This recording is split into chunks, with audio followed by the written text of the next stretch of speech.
కేసీఆర్ ప్రభుత్వంలో రాష్ట్ర ప్రజలు సస్యశ్యామలంగా పాడి పంటలతో సుభిక్షంగా చల్లగా ఉండేవారని, రేవంత్ సర్కార్లో నీటి కష్టాలు కన్నీటి బాధలు గ్రామాలను ముంచెత్తుతున్నాయని మాజీ మంత్రి సిద్దిపేట ఎమ్మెల్యే హరీష్ రావు అన్నారు. రామాయంపేట మున్సిపాలిటీ ఎన్నికల్లో భాగంగా ప్రచార కార్యక్రమాన్ని నిర్వహించారు.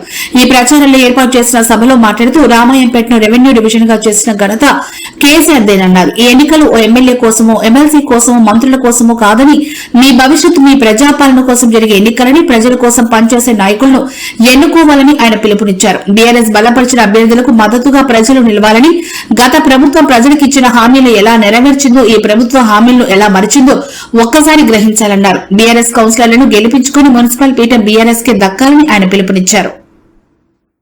మెదక్ జిల్లాకు రాలే, అటకట్టు తిరిగిండు, నిజామాబాద్ వేయిండు, కర్నార్ వేయిండు, ఈ పక్కపొంట వరంగల్ వేయిండు, మెదక్కు రమ్మంటే వత్తలేడు. ఈడ హరీష్ రావు ఉన్నాడు, ఈడ గెలిచేటట్టు లేదు. కాంగ్రెస్ వాళ్ళు రమ్మన్నారట మెదక్కు, రమ్మంటే రేవంత్ రెడ్డి మీ ముఖానికి ఒక్కటి కూడా గెలిచేటట్లేదు రా, వచ్చి నాయిపోతుంది, నేను రాను మెదక్ అన్నది. చుట్టూ తిరిగిడు తప్ప మెదక్కు రాలే. మెదక్ వచ్చే ముఖం లేదు రేవంత్ రెడ్డికి. మెదక్ వస్తే మా ఏడుపాయల అమ్మవారు ఊకుంటుందా? మా కొమరెల్లి మల్లన్న ఊకుంటాడా? నువ్వు దేవుణ్ణి మోసం చేస్తే ఆ దేవుడు మొదలే మా ఏడుపాయల అమ్మవారు చాలా పవర్ఫుల్, కొమరెల్లి మల్లన్న చాలా పవర్ఫుల్.